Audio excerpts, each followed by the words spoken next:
Well, hi everyone. I'm Rich. I'm here to do another Young Justice review with Urson. Woohoo! Hey folks, what's going on? So we're reviewing episode 9, Bereft. And Yes, Urson, do you want to give them a definition of Bereft? I do. Bereft means deprived of or lacking, parentheses, something, close parentheses.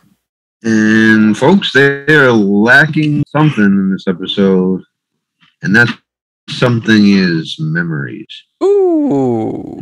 Tell him, Rich, tell him. Okay, so we open up in Bialia. Bialia. Sorry, Bialia. And it's a desert-like place, probably somewhere in the Middle East. We put up with Miss Martian speaking in Martian talk. Martian speak, Martian language, whatever you want to call it. And then she translates to English and wonders where she is. And then we get introduced. She realizes she must be on Earth. And then we're introduced to a Berserker Superboy who's going crazy like an animal. Animal Superboy, Berserker Superboy, Crazy Superboy. Yeah, kind of like Wolverine if Wolverine had Kryptonian DNA. Yeah, you brought that up. I thought that was pretty interesting. Yeah, so we get that, and then she actually recognizes. He actually doesn't go berserk, she recognizes the S on his shirt as Superman, so she thinks he's Superman, and then he goes berserk. Yeah, that's right. He does go crazy, and she winds up having a little scuffle with him, and then eventually he just leaves. And then that's the beginning of her patch things together, kind of put things into place, going through her memory. Yeah, her little arc in the episode, if you want to say that. That's right. That's right. And it's pretty cool. This episode is pretty interesting. It's McGann is sort of the central figure of our heroes. She's the one that kind of helps bring things together, if you will. Yeah, and then we're introduced to Artemis and Kid Flash. God, I love those two. And like Wally is totally smitten with Artemis. Like the way he is with McGann normally, he is like totally into her. I think he likes the blonde poof, that's why. Also another thing was interesting with the Miss Martian part was we kind of keep getting flashes, but she's trying to remember like what happened early in the episode. She kind of has to go through her memory first, gets bits and pieces of what's going on, going into a meditative state. We get Kid Flash and Artemis, who are in this like hut-looking thing that eventually gets bombed, but they don't really recognize each other. And as they talk, Artemis says, "Oh, my dad probably brought me here to try to kill you." When she's pressed at it, in not like a tough way, but she's pressed about it, it almost begins to reveal something about her past, which she's very hesitant on. She kind of like brushes it off, and then that little tent hut thing they get is bombed. They have a little scuffle with the Bialian army, and Kid Flash helps kind of them run away. Then he kind of fumbles as he has an explosive or something. He trips. That's right. That's right. Robin is alone in this episode. I liked the little thing that he did with his gadgets. He looks at his thing and he goes, "What are Bialian soldiers doing in Bialia?" And he goes, "Better question. What am I doing in Bialia?" So you get to see like their little quips and how they kind of train themselves. But of course, you know, he is trained by Batman, who is trained by ninjas, and he's also a detective, so he's gonna figure stuff like that out. Yeah, I mean, yeah, he's also very like, you know, tech savvy, like any 13-year-old is. This episode's pretty interesting because McGann, Miss Martian, is our kind of main anchor, and in a way, she really helps bring the team together. They're kind of separate in some way, and through her kind of piecing things together in her mind, she starts to realize what's going on and what's happening. She winds up eventually she finds Robin, she finds Kid Flash, she finds Artemis. She helps bring them together, and we're introduced, well, we're not introduced, but we hone in on her main skills, which is camouflage mode. She uses that in this episode. her ability to go into people's minds, but that's something that has to be accepted by the participants as well. Somewhere around this time, while she's helping them piece back the memory, Superboy is caught. We don't know what actually Aqualad is for a while in this episode. Then we see him all. I mean, he's in the sand. He's from Atlantis, so yeah, he's dehydrated. He's a fish out of water. Yep. You've been waiting to use that line. I have, yeah. What that was interesting was like last episode was all about him, pretty much, with the other ones, and in this episode he's hardly really a presence in it. That's right. Very interesting. I like that they did that though. It gives time to like flesh out some of the characters. Yeah, it's a very ensemble. The show's a very ensemble cast. It's not just one hero is more important than the other. They all got a chance to shine. It's pretty cool. We're introduced to a few new people. Rich, do you want to explain to the people who those new people are? But we are shown a picture during one of the flashbacks of Batman briefing the team on Queen Bee. And they're going really the reason why they are in Bialia is to, spy on her and her operations, see what she's doing. Then we're introduced to Simon, who is this albino weird guy with his brain showing out of his head, who is, for lack of a better word, Miss Martian's match. And then through her memories, we figure out how they lost their memories. It was because of him.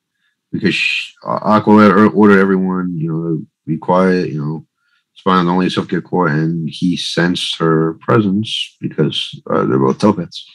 That's right. She was in camouflage mode. She went into that tent thing, and Simon said, it's funny. Simon says, I can't see you.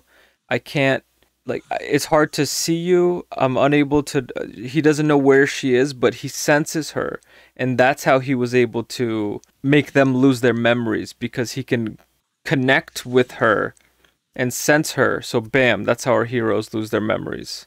Very crazy. It is nice that they gave Miss Martian. She was kind of really powerful, maybe more powerful than Superboy. And it's nice they gave her someone that can cause trouble for her, on the power scale level, not just because they're more skilled than her. We're also introduced to this thing called Sphere. It's some kind of interdimensional sphere with wheel thingy that we're shown in a flashback comes from some other dimension that they were experimenting on. And it actually helps the team. It does. At the very end, yeah. It winds up helping them. It makes little noises. Superboy cannot understand it. Not yet, at least. I think maybe they'll build a connection, it seems. Because he says at the end, can I keep it? Yeah, it's like your dog. You don't really understand your dog or cat, but after a while, you do understand them. Yeah, and also another thing I would like to really point out is the team. I mentioned before, the team lost their months, the 6 months worth of memory, and they do make a point in the episode to mention that the reason Superboy is acting on animal instinct is because 6 months ago he had no memories. Yeah. Also, a very interesting point. Timeline is also kind of key. Robin mentions that I've been in Bialia 6 months. What the heck, basically? Or at least time frames are given. For Kid Flash, he has food stored in his wrist, little wrist compartment thing, and when he's out of food, that means that he hasn't had food for a minimum of 24 hours because he needs the energy since he burns all of that at such a quick pace. Yeah, and also it's kind of nice that we're actually reintroduced, because we knew they knew each other already, but it's nice that Kid Flash and Robin, they point out that they actually do know each other, and they do know Aqualad. It's only for the past 6 months, so whatever they retained 6 months prior to that, they kind of still have. The little things that we kind of get is Robin and Kid Flash know each other. So what Miss Martian does is she goes into their minds with the participants' approval, of course. And Artemis make sure to mention only 6 months because she doesn't want people knowing her past. But guess what? You blonde-haired poofy, we're gonna figure it out one way or another because you said something about your dad and killing. What's that about, sister? We gonna find that out. I'll tell you that. You know, well, I asked about that, and then she makes up some kind of weird movie she got confused with, some weird ninja movie, which an obvious lie. Like us as the audience knows it's a lie, but I don't know if Wally really understood if it was a lie or not. Yeah, it was a cockamamie story, and it was a throwaway for her. Well, it's nice it works because it's not taking up the whole show, but they're giving like little hints while they're focusing on the actual stories, which I really like. Eventually, throughout this episode, we get the eventual fight between her and Simon, and it's a psychic fight. The one thing I thought was pretty funny was when they're in a psychic battle, they're kind of standing still, but Simon has like a force field around him in some way, so this way you can't attack him even when he's in this sort of psychic plane. Yeah, it shows how powerful, like how I don't know want to say how powerful he is, how I was gonna say mastered the technique, mastered the craft to where he's able to be in that state and still in the physical plane still maintain protection, right? yes. So the one thing Miss Martian McGann does is she heals Superboy. She gets Superboy to remember by going into his memory and restoring him, which is pretty cool. Saves him. That sphere thing also is broken out of its little thingamajiggy, and he, or it rather, helps out by destroying all of the jabroni Bialian soldiers through the power of love, through the connection with one another between Superboy and Miss Martian. They wind up eventually beating Simon Says. Simon Says, we're gonna beat that ass up. I give up. Yeah. Mm-hmm. So Simon says I lose. overall, it's a pretty good episode. The one thing we do also get is that Simon is working with or working for the light. So another baddie that's working for the light, kind of like Black Manta in the last episode.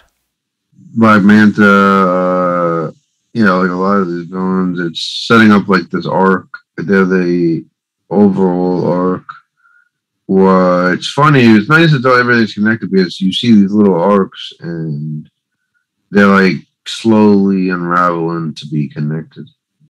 Especially with the light, because even though they've been beat by our heroes in this episode, they're always ahead of the curve, always ahead of the game. Because we see that clip where they're bringing in that ball thing that they eventually torture. They're bringing that thing in from what seems to be like another planet or something along those lines. And that's crazy because they're basically doing interplanetary, interdimensional things. And who knows where that's going to lead to. Yeah, but what was really cool is it kind of shows the little hiccups, say with like the team, or I'm sure the Justice League sometimes destroys their. I mean, maybe Justice League. I'm not sure the Justice League ever really. I think they stay low from the Justice League. The team, I don't think they actually really expect. But even with the team kind of breaking into little operations like this one, they seem to be 10 steps ahead all the time. And even if one thing I messed up, they got really what they wanted. Rich, to wrap this episode up, any little bits that you noticed that you enjoyed about this? I like the interactions between Artemis and Wally. I like how Dick is still on Robin, is still on his game. Even though I like Aqua as a character, I like that he wasn't really featured in this episode. They gave him kind of a break after the last episode. I like Miss Martian and Superboy. I like Superboy going berserk. I like their team up at the end. Well, I guess I'd give this episode an 8 out of 10. For me, I liked the fact that all of Miss Martian's abilities up until this point are being used. Camouflage, psychic link, the ability to go into people's minds. I really enjoyed that. I like the fact that Robin was able to still like ask the right questions, and make like the right decisions because he's trained by someone who will do that. The slow peel back of Artemis, which is a slow burn, I think, probably one of the slowest burns in this series so far in this season.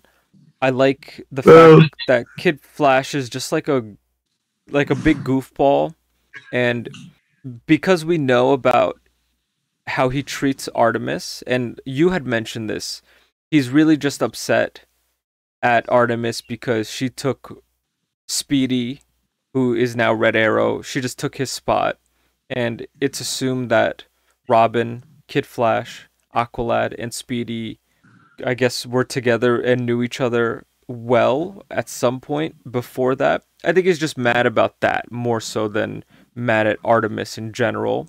He likes the blonde poof. I think the whole thing, like you said that I mentioned earlier about the whole man that he took Roy's spot. She took Roy's spot on the team. I think also he just is a very stubborn guy, and he can't admit that he's wrong. That's true. That's true. He's a teenager, yeah. Very stubborn teenager for sure. Yes, But they're growing definitely. up, It is what it is. Overall, I would give this episode 8.5. I liked it a little bit better than the last episode, though I liked the colors of the last episode. This, I like that we get a strong Martian power sort of thing. I like that, and it kind of like gets a little away from the magic stuff and that sort of thing. So I thought that was pretty cool. So overall, 8.5 out of 10. And folks, that's a wrap. Episode 9, Bereft. They were missing something, but no longer missing that. Maybe I would say Aqualad is missing some time in the water, especially being a fish out of water in this episode. So hopefully they get that boy a kiddie pool. You know what I'm saying? Yeah, or just a bottle of water at least. Yeah, something. Get that man something. He was also just before we go. He was losing his memories. He still didn't have his memories back until like towards the very end. Yeah. We I don't even hope they see him clean get that it. up. All right, I was just folks. kidding. That was episode 9 of Young Justice Review, Bereft. Stay tuned. Episode 10 coming right up. Peace out, yo. Peace.